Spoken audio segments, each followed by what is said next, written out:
नमस्कार दोस्तों, Abhishek Kumar Gupta ji YouTube channel पे आपका स्वागत है। बिहार बोर्ड मैट्रिक परीक्षा 2021 साइंस के कुछ महत्वपूर्ण प्रश्न जो आपको एग्जाम में पूछे जाने वाले हैं। तो चलिए प्रश्न की ओर चलते हैं।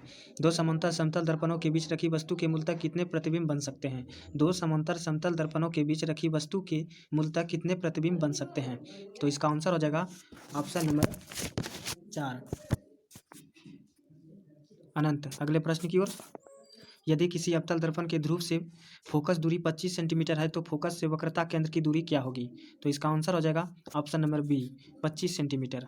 अगले प्रश्न की ओर। हीरे का अपवर्तनांक 2.4 है। हीरे में प्रकाश की चाल क्या होगी? तो इसका आंसर हो जाएगा ऑप्शन नंबर 4, 1.2 गुना 10⁸ मीटर पर सेकेंड। अगले प्रश्न की ओर। लेंस की क्षमता का एसआई मात्रक क्या है? लेंस की क्षमता का एसआई मात्रक क्या है?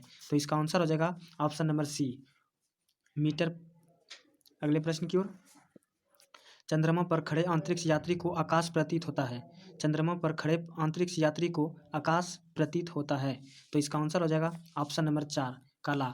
अगले प्रश्न की ओर। विद्युत धारा की प्रबलता को नापने के लिए किसका उपयोग किया जाता है? विद्युत धारा की प्रबलता को नापने के लिए किसका उपयोग किया जाता है? तो इसका आंसर हो जाएगा ऑप्शन नंबर 1, एमीटर को।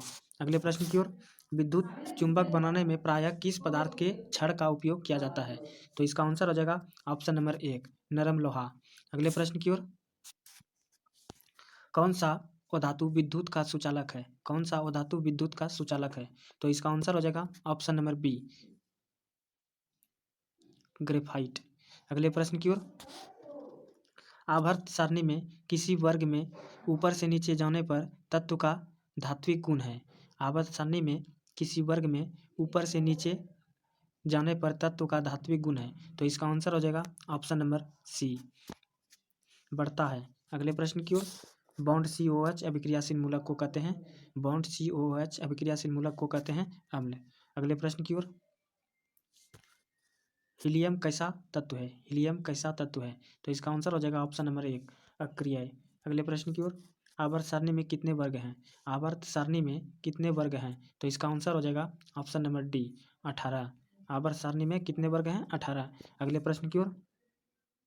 जल का pH मान कितना होता है? जल का pH मान कितना होता है? तो इसका आंसर हो जाएगा ऑप्शन नंबर बी, 7। अगले प्रश्न की ओर।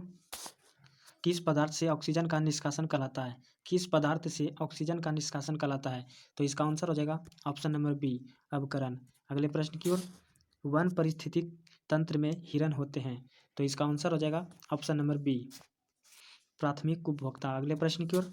हमारे शरीर में विभिन्न जैविक कार्यों का नियंत्रण होता है। हमारे शरीर में विभिन्न जैविक कार्यों का नियंत्रण होता है। तो इसका आंसर हो जाएगा ऑप्शन नंबर 1, तंत्रिका तंत्र द्वारा। अगले प्रश्न की ओर।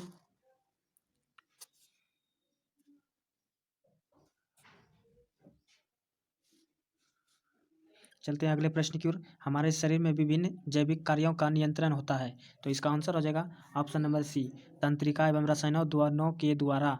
अगले प्रश्न की ओर। निम्नलिखित में कौन एमिनो अम्ल के विखंडन से बनता है? तो इसका आंसर हो जाएगा ऑप्शन नंबर सी, NH3। अगले प्रश्न की ओर। हृदय के वेस्मों का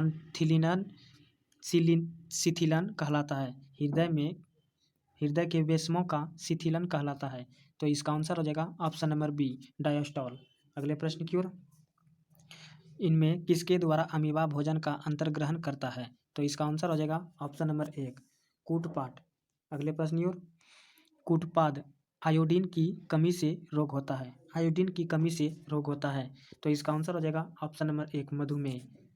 अगर दोस्तों आपको अच्छा लगा तो चैनल को सब्सक्राइब करें और बेल आइकन को दबाएं, जो कि आपको सभी वीडियो पहले ही पहुँचे। धन्यवाद।